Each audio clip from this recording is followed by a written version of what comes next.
Baik, Assalamualaikum warahmatullahi wabarakatuh. Terima kasih atas kesempatan yang telah diberikan.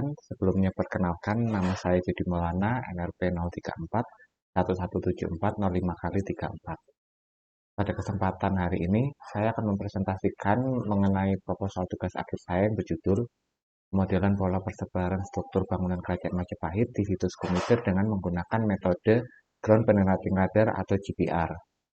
Dosen pembimbing saya yaitu yang pertama, Bapak Dr. Insinyur Amin Widodo MS, dan yang kedua adalah Bapak Juan Pandu Gianur Rohman SSI MT.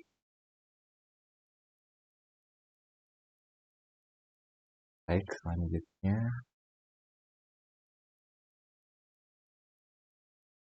eh, pokok bahasan pada presentasi hari ini yang pertama adalah pendahuluan yang terdiri dari latar belakang, rumusan masalah, tujuan penelitian, dan batasan masalah. Selanjutnya, kajian pustaka yang terdiri dari geologi regional, situs komitir, dan metode GPR. Dilanjutkan dengan metodologi yang terdiri dari peta lintasan pengukuran, alat dan bahan, diagram alat penelitian, dan yang terakhir merupakan jadwal penelitian. Jadi yang pertama merupakan pendahuluan. Yang melatar belakangi penelitian ini yaitu situs peninggalan Kerajaan Majapahit yang sudah ditemukan hingga saat ini diperoleh melalui penelitian yang panjang. Namun sejauh ini hasil penelitian tersebut belum memberikan gambaran utuh mengenai keseluruhan kota Majapahit. Salah satu lokasi yang diduga menjadi bagian menarik dari Kerajaan Majapahit adalah situs Komitir yang ditemukan oleh seorang pembuat bata yang menggali tanah dan menemukan struktur bangunan zaman dahulu. Dan di sebelah kanan ini merupakan situs Candi Jolotunbo yang merupakan bagian dari situs Trowulan yang berdekatan dengan situs Komitir. Kedua situs ini berada pada Kabupaten Mojokerto. Selanjutnya, geofisika menyediakan alat yang efisien untuk mencakup bidang arkeologi yang luas dalam waktu yang singkat dan dengan presisi yang tinggi. Salah satu metode geofisika yang sering digunakan dalam bidang arkeologi adalah metode GPR. Keunggulan ini cukup menciptakan ikatan yang kuat antara geofisika dan arkeologi karena sifatnya yang tidak merusak adalah yang dibutuhkan oleh arkeolog dalam menemukan situs-situs yang terpendam.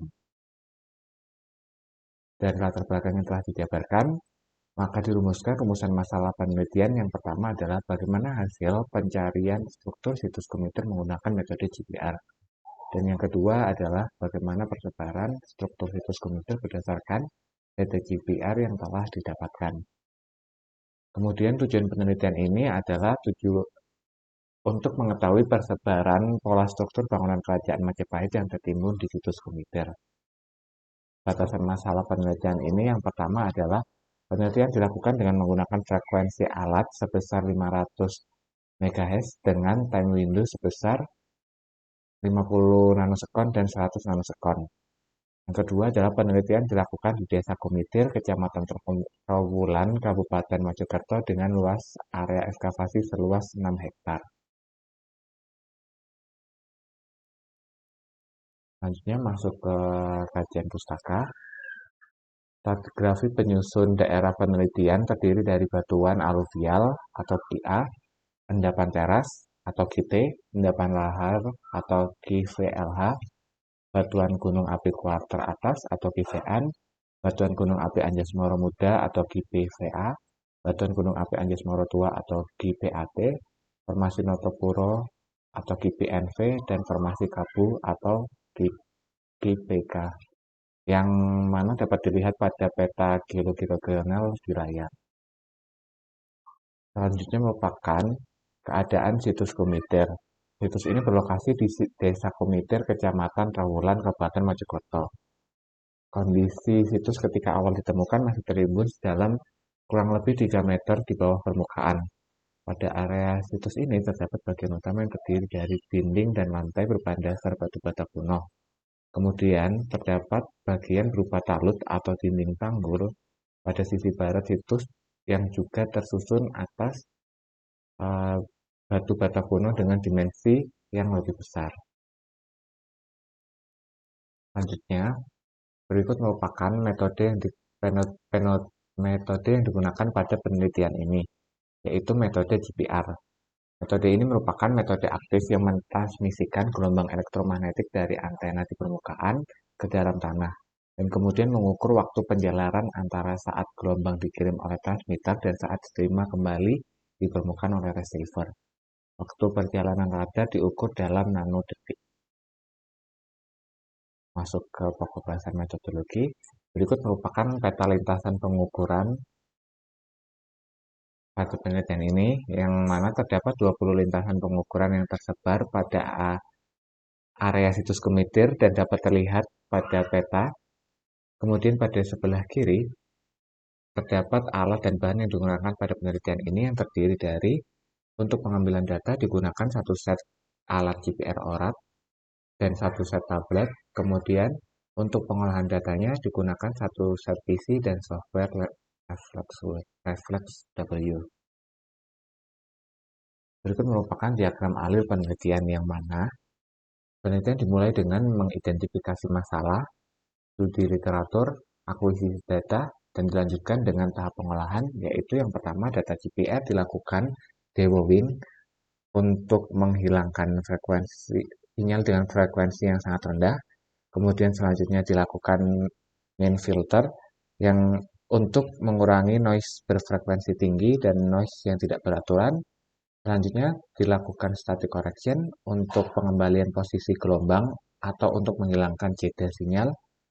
Kemudian selanjutnya dilakukan bandpass filter untuk menghilangkan gelombang dengan frekuensi yang tidak diinginkan. Kemudian dilakukan background removal untuk menghilangkan noise-noise yang terekam pada perekaman. Kemudian yang terakhir kemudian selanjutnya dilakukan gain untuk memperkuat sinyal. Setelah itu dilakukan analisa kecepatan untuk mengetahui